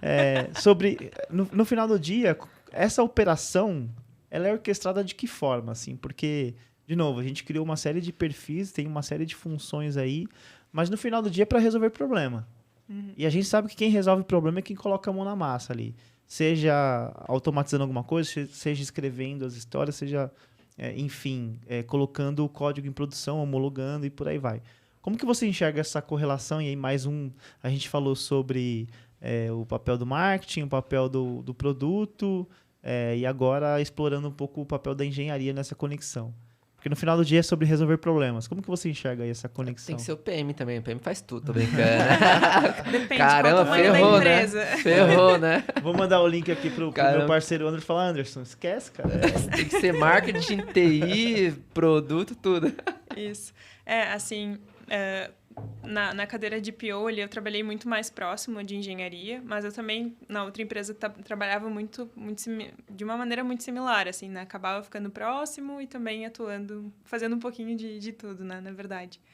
E aí, esse ponto de entregar com as mãos de outras pessoas ou com o intelecto de outras pessoas, que eu acho que é muito melhor do que as mãos, porque as mãos sozinhas não fazem nada, né? Mas com o intelecto de outras pessoas é muito complexo, porque tem que ser sempre através de relações construtivas, né? De uma maneira propositiva e uma coisa que eu comentei no começo ali de ajudar e de pedir ajuda e etc., a gente também tem que estar muito disponível para ajudar, né? Não só para demandar, mas também para ser demandado.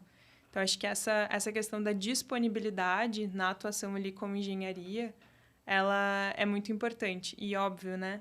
Ter disposição para meter a mão em coisa que a gente não sabe o que vai sair na ponta, entende?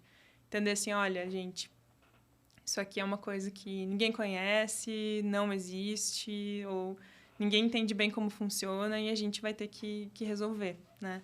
Sempre trazendo ali como peão, né, a visão do cliente, de como aquilo impacta e etc. Mas engajando, acho que o engajamento ele é o mais importante. E a engenharia, no fim do dia, é quem vai sentar lá a bunda, vai escrever o código, vai pensar em como resolver aquele problema. E o ambiente ele tem que estar propício para que isso aconteça da melhor maneira. E aí, essa questão de pressão, de escalar, de não sei o quê, tipo, isso não é propício para resolver o problema, né? Tem a questão de criatividade que precisa fluir de uma maneira muito natural e, claro, né, para resolver... Bom, eu sou engenheira eletricista, né? Então, assim, a lógica, ela me acompanha desde sempre, assim, eu não consigo desvencilhar da lógica. E a lógica, ela é muito importante para resolver problemas. E aí, quando não consegue se escutar a lógica, porque tem um monte de coisa acontecendo, esse trabalho ele fica muito mais complexo do que precisaria. Então, a minha colaboração ali com a engenharia sempre foi nesse sentido, né? De tentar ajudar, de apoiar, dizer, olha, isso aqui, beleza, isso aqui eu posso resolver, então vocês conseguem ir tocando isso aqui, quando precisar de ajuda me chama. Então, assim, eu sempre fui a PO que estava sempre disponível para tirar dúvidas, para esclarecer algum ponto, para a dev, para a QA, para o coordenador, para todas as pessoas, né, de todas as áreas. Porque, cara, se eu conheço sobre aquilo, eu entendo, eu sei como funciona, para mim é quase que uma obrigação eu compartilhar. E aí, assim, quando eu não tinha compartilhado tão claramente em uma documentação, né, que é um papel super importante ali do PO, cara, vamos sentar junto, vou te explicar, vou ler a documentação contigo aqui e vou trazer, né, tirar todas as dúvidas que forem necessárias. E um outro ponto que eu acho que é super importante é que cada time é um time. Não tem como, não vai aplicar a mesma coisa.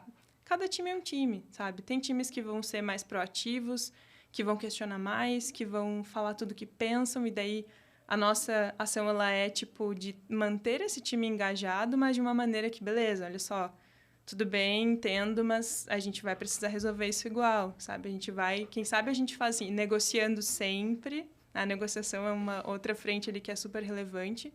E tem outros times que, cara, tu vai ter que dar uma cutucada, entendeu? Tem que dizer, tá tudo bem mesmo fazer dessa forma? Vocês concordam mesmo com esse prazo aqui? Tá tudo bem? Que eu era a pessoa que fazia a pergunta do prazo, né? Que é a pergunta chata. Então, assim, essa questão de colaboração, ela é super relevante. E eu, pessoalmente, sempre tentei fazer isso através das relações. Eu acho que não tem nada mais forte, assim, que relações, porque, assim, a gente não sabe, né? Quando a gente vai precisar de um favor, vai precisar de alguém lá nos quebrar um galho, mas, ao mesmo tempo, a gente também tem que estar disponível para quebrar galho, estar disponível para explicar, para tirar dúvidas. Ah, mas, cara, já fiz o refinamento, já expliquei 10 mil vezes. Beleza, então agora eu vou gravar um vídeo e eu vou mandar, mas eu nunca deixava, né, as pessoas sem a informação se eu tinha elas disponíveis.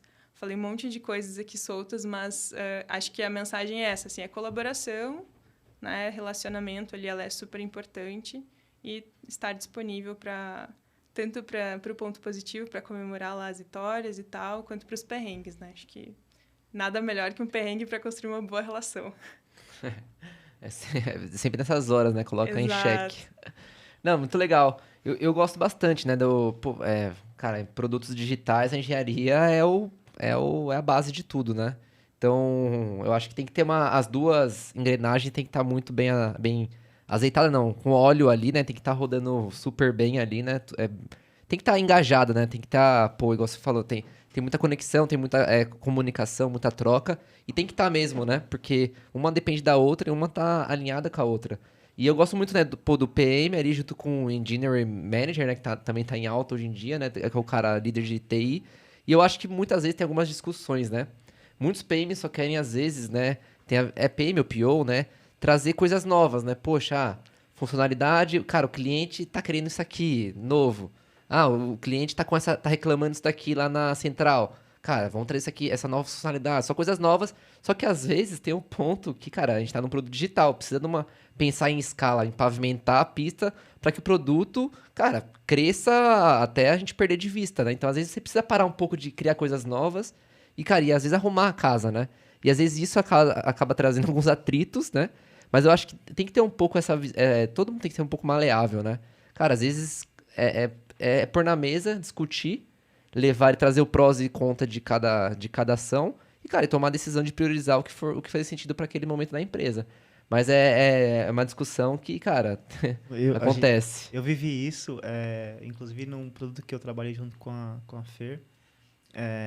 A gente chegou num ponto que eu olhava para o produto e falei assim, cara, esse produto aqui ele cresceu, ele tinha uma capacidade de volume e de clientes, e se a gente não fizer alguma coisa, ele vai entrar num colapso. Então, cara, acho que o papel da engenharia em relação ao produto, tá? Não é só linha de código. E aí falando sobre o papel da liderança da tecnologia. Eu fiz um diagnóstico, assim, pensando no negócio. E o meu diagnóstico foi numa discussão, inclusive, com a PM, com os POs, do tipo, da forma como estamos hoje, se não fizermos uma discussão de flexibilizar a arquitetura, ele entra em colapso em X tempos. Então, inclusive, acabou acontecendo, né? Então, tem que ter essa flexibilidade na conexão entre a visão do produto e a visão da engenharia, até porque a engenharia é o produto. Então, se você não abrir essa discussão, você acaba perdendo, todo mundo perde. Uhum. Aí vem os argumentos e contra-argumentos que precisam se casar, né? Então, assim, vamos discutir um roadmap de 3 meses? Legal. Então, o quanto que a gente está pensando nas funcionalidades que vão alavancar os indicadores do produto, pensando no cliente, seja um fator de lock-in, seja um NPS, o quanto que a gente está pensando em criar ações que vão gerar mais escala do produto. Então, assim, precisa estar na mesa, precisa ter uma conexão e é uma discussão de produtos. Muito bem, a gente discutiu bastante aqui sobre... Eu acho que só esse ponto, acho que volta um pouco que a gente estava falando no começo, né? Sobre, cara, todo mundo tem que saber um pouquinho, o PM, ele tem que saber um pouquinho de engenharia, cara, ter noções, sabe? Pra você ter um mínimo de conseguir ter um pouco de empatia, né? Pô, cara, às vezes, cara, abrir um pouco a sua mão, cara, às vezes faz sentido mesmo, olhando pela sua perspectiva, de priorizar uma coisa que vai te beneficiar mais do que beneficiar, né? Na verdade, a gente tá olhando pra mesma empresa, pro mesmo cliente, mas, pô, vocês entenderam nessa cara, mas, pô, vai beneficiar mais você do que, do que eu aqui nesse momento. Então, cara, vamos priorizar o que é bom pra empresa. E às vezes não vai nem entrar em colapso, mas, pô, a empresa tá crescendo tão rápido aqui, a ideia é crescer rápido, né? Quanto mais melhor.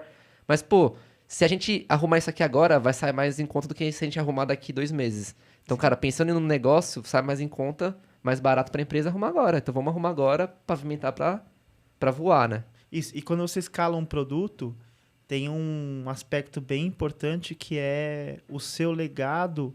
Eu não estou falando de legado de software, eu estou falando de legado de base. Você tem uma marca, você construiu uma força ali, e essa marca agora ela passa a responder para o mercado que, ó, a empresa XPTO com o produto Y é um produto que todo mundo confia. Então, se você dá uma falha nisso, o tempo de você perder a confiança do mercado ele é muito rápido. Da mesma forma que você escala exponencialmente, você também pode perder essa força de marca. Então, achar esse equilíbrio ele é importante para que a gente não perca também. Porque às vezes você tem, sei lá, conforme vocês crescem, você tem um cliente muito grande, esse cara aqui ele está com você porque você tem você construiu aquela relação de confiança. Você falhou na operação dele, o cara antes, sei lá, investia 10 mil em marketing porque ele usava seu produto. Agora ele pegou, investiu 50 e perdeu todo aquele marketing porque a plataforma ficou instável. Então tem que ter esse jogo de cintura. Né? Sim. E outro ponto ainda, pra corroborar com isso, a gente tá no ano, pô, da eficiência. Cara, tá todo mundo falando sobre isso, né? Sim. Então, cara, não adianta nada você crescer sem a eficiência, né? Pô, você tá ali, uma coisa totalmente MVPzão, MVP que é MVP sempre, né? Cara, você tá no MVP, já tá com 1 milhão de usuários, mas tá no MVP lá custando milhões de manutenção, milhões de nuvem, etc. Cara, às vezes vamos parar um pouco aqui, vamos tentar otimizar, deixar o negócio eficiente, cara, parar de dinheiro no ralo. E não precisa parar por completo, mas tem que, assim, qual é o nosso equilíbrio? O quanto que eu cresço novas funcionalidades para atender novos clientes, o quanto que eu me preocupo em flexibilizar para gerar escala. Sim. Essa Essa conta precisa ser feita, né? Precisa. Primeiro de tudo é fazer essas contas, trazer luz para esses assuntos e aí fica muito mais fácil de negociar, né? Sem Porque, dúvida. poxa, você tá ali, tá escancarado, é um dado, uma informação tipo, olha, não tem, é inegável, irrefutável, né? Tu tá ali com a informação e tem que tomar a melhor decisão possível. Acho que a eficiência traz muito disso também. Não só a eficiência operacional, mas a eficiência do produto, dos times, tudo que acaba estando correlacionado no fim do dia, mas nem sempre são ações que ficam claras, né, desde o primeiro momento, que são realmente de eficiência operacional. Só o Merchan, na ordem, é especialista em fazer esse tipo de análise e aí. ajudar aí nas discussões, sejam elas na arquitetura intencional do produto, ou seja ela na visão do negócio. Então, por favor, fiquem à vontade em contratar a Nordem para poder fazer esse tipo de diagnóstico, esse tipo de execução aí, tá? A gente falou sobre o PO, sobre o PM, falamos sobre o marketing e os nossos amigos do design. Onde que eles se encaixam nisso tudo? Porque assim, a gente está falando que o PO, ele olha a porta para dentro em relação à operação. Então, ele está ali conectado junto com a engenharia, no dia a dia, tocando o bumbo e garantindo que aquela estratégia esteja alinhada com uma visão macro, certo? Você tem o PM que está se relacionando lateralmente, olhando para fora e tal, garantindo que a conexão entre a operação e a visão do negócio ela esteja ali acontecendo. Você tem um marketing que está alavancando essas discussões, pensando em GTM, pensando em trazer novos clientes, o que seja. Então, você tem ali mais um braço. E você tem agora o design nessa nossa discussão aqui. Onde que o design encaixa em todo este ecossistema? Qual a sua visão aí, Fer? Então, eu acho que se encaixa em basicamente todas as etapas, assim. Acho que a questão do problema, né? O mapeamento do problema, entender bem por que aquilo está acontecendo, para depois, né, conseguir desenhar uma experiência que realmente enderece, né, a solução para esse problema, que daí já está um pouco mais lá na parte de solução, e depois no delivery garantir que realmente o que está sendo entregue está cumprindo com os critérios, né, que foram delineados desde o começo, faz toda a diferença. E aqui a gente não está falando só especificamente de design, mas tem a questão de content também, né? De ter o conteúdo ali que é amigável, de estar disposto, obviamente, da melhor maneira possível. Tem uma questão de inclusão também que precisa estar muito aí, né, em pauta sempre.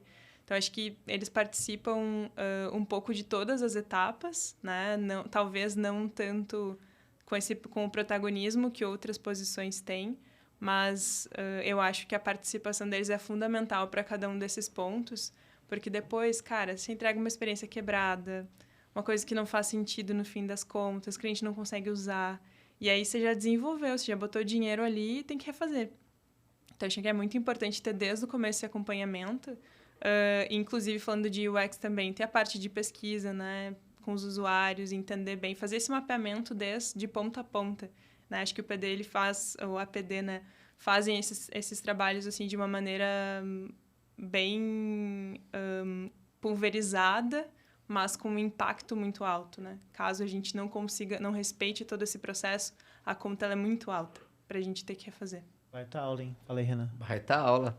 Não, concordo com gênero e grau, né, aqui, né? Cara, acho que o designer também, ele tem que tá junto ali, né? Ele é fundamental. Ele é aquela pessoa que tá... Cara, é a pessoa que mais conhece sobre o cliente, mais até que o PM, né, assim. Assim deveria ser, né? O cara que sabe tudo ali. E é o cara que, de fato, vai trazer empatia ali pro produto, né? E aí ele vai transformar isso em tela, em etc e tal, em conteúdo, o jeito que precisa, aonde precisa aparecer tal coisa. E eu concordo também com você, cara. Eu também acho que todos têm que estar desde o começo ao final ali, né? Inclusive o engenharia, né? Normalmente engenharia o pessoal começa chamando só na hora que tem que entregar, mas, cara, faz sentido estar pelo menos o engineer manager ali, conversando ali desde a concepção mesmo da ideia, da ideação ali, antes de levar para delivery. Então, eu acho que faz sentido sim, e, cara, tem que estar todos ali em prol, com a visão, cara, cliente é o nosso, é o rei, cara, ele que manda em tudo, e também tem que ter a visão, a lente da empresa, cara, tem que fazer sentido pro negócio para aquilo lá ser executado. Então, eu acho que acho que eu gosto bastante da visão do Martin Kagan, igual eu comentei antes aqui, cara, que é a tríade, né? Engenharia, designer e produtos, que, cara, complementam aí a geração de valor para os clientes. É que eu tô provocando aqui porque criaram tantos papéis e funções Puta. que virou uma esquizofrenia. Do tipo, a galera do design não entrega nada. Eles vão lá prototipar, fazer protótipo. Só fica ali na parte do discovery. E a gente sabe que não é bem assim. Quem trabalha efetivamente com delivery na veia, entregar valor para o cliente na mão do cliente, a gente sabe que precisa andar em conjunto a tríade, como você falou. Então, assim, desde a construção do problema, se você não tem uma visão de mercado, entendendo as necessidades de mercado, entendendo o tamanho daquele mercado, entendendo como são os comportamentos daquele mercado e quem apoia isso nessa construção acaba sendo design. Quem analisa se é possível viabilizar aquela construção é engenharia. Então, primeira parte aí, né? Discutindo a parte de entendimento do problema e concepção das hipóteses que vão resolver aqueles problemas. E depois, na execução, que é a parte de delivery, que o pessoal fala, não preciso mais do design. Pelo contrário, cara, você tem todo um trabalho. Se uma empresa se orienta por produto, pensando no design system, pensando se faz sentido, da forma como você falou, se preocupar com a pessoa que ela é deficiente visual, por exemplo, ou se ela tem acessibilidade como um todo. Então, na parte do delivery, também tem essa parte do design, também tem a visão do produto que se desdobra ali na execução da estratégia e tem toda a parte de engenharia. Então, assim, na minha visão, não dá para andar separado. Não dá para você pensar que eu crio aqui silos, hora você demanda aquilo ali para o time de design e hora você demanda aquilo para a engenharia. Não vejo assim. É claro que você não precisa colocar todo o time para executar tudo, mas é interessante que você tenha os perfis aí para poder acompanhar esta jornada como um todo. Até porque, quando a gente olha para um produto digital, ele não necessariamente está entregando, como eu posso dizer aqui, só o software, né? Você está entregando também a experiência do cara, o processo, a forma como o cara se relaciona com o produto, na linha do que você falou, de conteúdos e tudo mais. Então, essa construção ela tem que estar próxima, porque isso ativa valor. E é negligenciado esse valor, sabe? Pô, tá vendendo porque o produto tá lá, a release tá lá, mas vendeu porque o cara leu um material bem feito, porque o botão tava no lugar certo e por aí vai. Cara, perfeito. Eu acho que isso que você comentou agora faz muito sentido, né? Corrobora com o que você também falou. Cara, às vezes a gente se apega muito, cara, no produto. Mas, cara, você traz uma inovação de canal que o produto deslancha, sabe? É impressionante, assim. Às vezes a gente fica muito apegado a só produto, né? E, cara, a gente tem que pensar que o cliente, ele tá ali tendo vários pontos de contato, né? Ele tá precisando de várias coisas ao mesmo tempo ali, né? Ele tem um fluxo ali, né, no dia a dia dele, né? E às vezes o produto é só um pedaço, às vezes pode ser mínimo, pequeno. E às vezes o máximo é que ele vai ter, sei lá, a interação. No livro que eu comentei lá do cara do iPod, ele lançou depois um termostatos para casa, né? E ele falou, cara, a gente tava gastando tanta energia no produto que o cara ia ter uma interação durante 2 vezes no ano e a gente tava esquecendo do aplicativo. O aplicativo, cara, ia ter a interação, sabe, dia a dia. Então ele falou, pô, cara, a gente precisa gastar energia aqui, que é onde a jornada dele quase que acontece totalmente no aplicativo e não no termostatos, que é o produto físico. Então, cara, ele na hora ali, ele falou, cara, a gente precisa estar aqui focando nisso. Então, às vezes, a gente tem que pensar na jornada em si do cara, né? No dia a dia do usuário ali, né? Esse clique é muito importante, porque, assim, se a gente não tem a colaboração do PD durante essa jornada, cara, a gente fica lá meses, né? Pra desenvolver uma feature que, nossa, vai resolver um problema gigante e tal. E aí, finalmente, entregamos, né? GTM, tal. E aí, a adoção lá embaixo. Tá, mas o que está acontecendo, né? Por que não estão usando? Todo mundo sempre pediu essa funcionalidade e a gente tem aqui dados que comprovam que a funcionalidade deveria estar ali. Às vezes é a experiência, né? Às vezes é o botão que não está no lugar certo ou o conteúdo que não está tão claro. Então, assim, esse acompanhamento também, né, do pós-delivery, ele também é importante para a gente conseguir corrigir a rota, né? E foi corrigido durante o desenvolvimento, mas corrigir a rota é importante, até porque, cara, o perfil do cliente às vezes muda, né? Tem uma estratégia, agora eu quero clientes dessa vertical, então talvez eu tenha que adaptar para um termo que atinja esses 2 públicos que eu estou aqui tentando impactar. Então tem esse pós-delivery, ele é super relevante também, né? A gente não pode deixar, tipo, não, fica ali só no discovery, entende como é, e daí a gente executa. Acho que tem que ter esse acompanhamento contínuo, né? De melhoria contínua para tudo, inclusive para essas questões de adoção mesmo. Sensacional. Turma, assim, eu poderia estender esse papo aqui por mais 2, 3 horas, porque nem consegui entrar no assunto de métricas, não consegui entrar no assunto que estava aqui pensando em pauta sobre como você desdobra essa estratégia para ativação de valor para o cliente, porque no final do dia a discussão é sobre ativar valor independente do papel, independente de como você faz, independente de qual seja o framework, é você tirar aquilo de uma linguagem. Não importa o que tem por trás dos bastidores, o importante é ativar valor. Eu sempre falo sobre isso, cara, não fica na teoria não e falar porque no by the book funciona assim, porque o papel tem que... Cara, não importa, você tem que resolver um problema, seu cliente está lá reclamando, seu produto não está crescendo, seu produto está dando problema, você precisa resolver, independente de qual seja o perfil. Eu queria entrar em tudo isso, porém, estamos quase há 2 horas aqui. Sério? Falando, o tempo voa. E aí eu quero fazer uma rodada final aqui de considerações, Renan. Começando por você, por favor, conta um pouco sobre como foi a expectativa, se de fato atendeu aí a sua visão sobre o que você esperava do episódio e faz aí suas considerações. Encerramento. Cara, acho que foi um puta episódio, assim, sensacional mesmo, conteúdo... Acho que é o que a gente fala muito aqui no Produto Piloto, né, em todos os episódios, cara, a gente... não quer ficar muito na teoria, a gente quer trazer a prática, porque, teoria, a gente comentou aqui, cara, a gente lê em qualquer livro, né? Então, acho que a gente trouxe muito aqui, né, do dia a dia, da prática. Eu acho que isso tem muito valor e, cara, cumpriu, né? Como sempre, não tem como dar errado. Muito bem. Nós tentamos explorar aqui os perfis digitais que estão envolvidos num ecossistema de produtos, então... Desde os perfis mais operacionais, que estão ali no dia a dia tocando o bumbo, que, na minha opinião, são os mais importantes, porque sem eles, a gente sabe que um produto para. Você pode mandar um gerente de produtos embora, mas se você mandar o time que cuida da operação ali embora, as coisas param. Você pode mandar o diretor de engenharia embora, que o produto continua tocando, mas se você mandar um desenvolvedor ali, talvez você tenha uma perda maior. Então, foi legal explorar isso numa visão prática de verdade, assim, a gente sempre traz aqui especialistas que têm uma vivência e a fala não é da teoria, eu estudei isso, é uma fala de quem realmente vivenciou isso. Tá na trincheira. Tá na trincheira, tá no dia a dia ali, né, com a bandoleira e atirando o tempo todo. Caramba, as nossas analogias não são tão legais. Não tão boas.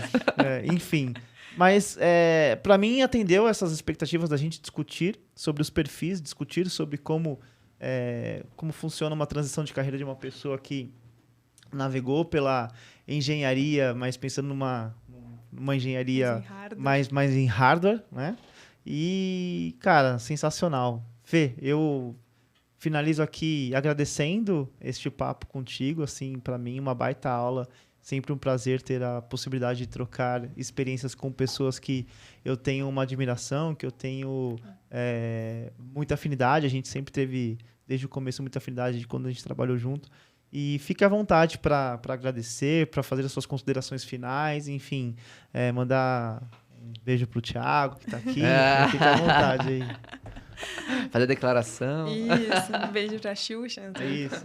Gente, primeiro de tudo, sim, muito obrigada mesmo pelo convite. Foi muito leve, muito, muito legal, né, trocar essas ideias aqui com vocês. E eu acho que isso da prática é super relevante, né? A gente acaba deixando um pouco de lado, porque, claro, a teoria ela é mais confortável, né?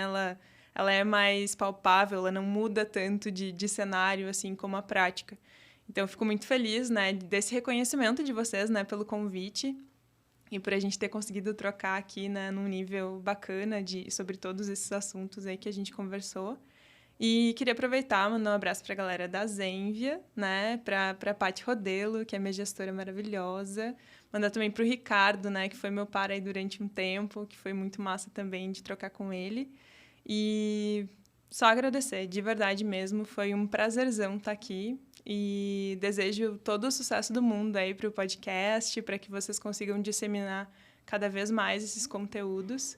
E sucesso também, né, para a vida de vocês, tanto profissional quanto pessoal. Acho que a gente não consegue desconectar, né, uma coisa da outra, mas só agradecimentos mesmo para esse momento. Como as pessoas te encontram nas redes sociais? Fernanda Schmidt, né? Schmidt ele atrapalha um pouquinho, mas é SCHMIDT. E em todas as redes sociais profissionais são essas, né, no LinkedIn, e Ferdes13 no Instagram. No Instagram, perdão.